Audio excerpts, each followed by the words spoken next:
ആധുനിക മലയാള ഭാഷയുടെ പിതാവെന്നറിയപ്പെടുന്നത് തുഞ്ചത്ത് രാമാനുജൻ എഴുത്തച്ഛനെയാണ്. പ്രധാന കൃതികൾ, അദ്ദേഹത്തിൻ്റെ പ്രധാന കൃതികൾ ആധ്യാത്മരാമായണം കിളിപ്പാട്ട്, മഹാഭാരതം കിളിപ്പാട്ട്, ഭാഗവതം കിളിപ്പാട്ട്.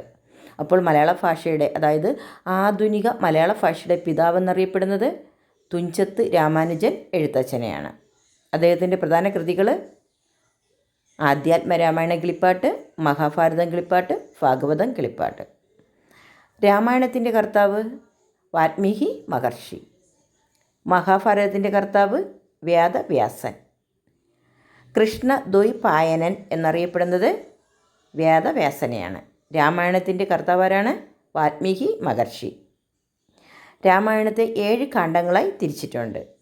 മഹാഭാരതത്തിൻ്റെ കർത്താവ് വേദവ്യാസൻ. കൃഷ്ണദ്വൈപായനൻ എന്നറിയപ്പെടുന്നത് ആരെയാണ്? വേദവ്യാസനെയാണ്. മഹാഭാരതത്തെ പഞ്ചമവേദം എന്നും അറിയപ്പെടുന്നു. മഹാഭാരതം എന്തെന്നറിയപ്പെടുന്നു? പഞ്ചമവേദം എന്നും അറിയപ്പെടുന്നു. എഴുത്തച്ഛൻ്റെ ജന്മസ്ഥലം തുഞ്ചൻപറമ്പ്, അതായത് മലപ്പുറം ജില്ലയിലെ തിരൂർ താലൂക്കിലുള്ള തുഞ്ചൻപറമ്പ്. എഴുത്തച്ഛൻ്റെ ജന്മസ്ഥലം ഏതാണ്? തുഞ്ചൻപറമ്പ്. ഏത് ജില്ലയിലാണ്? മലപ്പുറം ജില്ലയിലെ തിരൂർ എന്ന് പറയുന്ന താലൂക്കിൽ, മലപ്പുറം ജില്ലയിലെ തിരൂർ എന്ന് പറയുന്ന താലൂക്കിലുള്ള തുഞ്ചൻപറമ്പ്. ആരുടെ ജന്മസ്ഥലമാണ് അവിടെ? എഴുത്തച്ഛൻ്റെ ജന്മസ്ഥലം.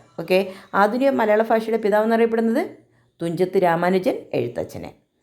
രാമായണത്തിൻ്റെ കർത്താവ് വാൽമീകി മഹർഷി.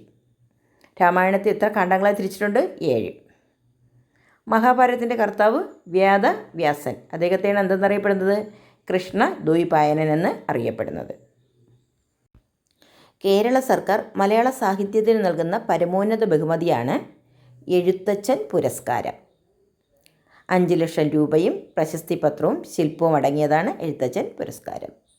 കേരള സർക്കാർ മലയാള സാഹിത്യത്തിന് നൽകുന്ന പരമോന്നത ബഹുമതി ഏതാണത്? എഴുത്തച്ഛൻ പുരസ്കാരം. 1993 ഈ പുരസ്കാരം ഏർപ്പെടുത്തിയത്. എന്നാണ്? 1993 ഈ പുരസ്കാരം ഏർപ്പെടുത്തിയത്. തുഞ്ചൻ സ്മാരകം എവിടെയാണ്? മലപ്പുറം ജില്ലയിലെ തിരൂറിൽ. എഴുത്തച്ഛൻ പുരസ്കാരം 1993 ആർക്കാണ് കിട്ടിയത്? ശൂരനാട് കുഞ്ഞൻപിള്ള. 1993 ശൂരനാട് കുഞ്ഞൻപിള്ള. 94 തകഴി ശിവശങ്കരപ്പിള്ള. 95 ബാലാമണി അമ്മ. 2001 OV Vijayan. 2002 Kamala Surayya. 2004 Sukumar Azhikode. 2007 ONV Kurup. 2011 MD Vasudevan Nair. 2019 Anand. 2020 Zacharia. 2021 P Vatsala. 2022 Sethu. 2021 SK Vasanthan. 2021 NS Madhavan.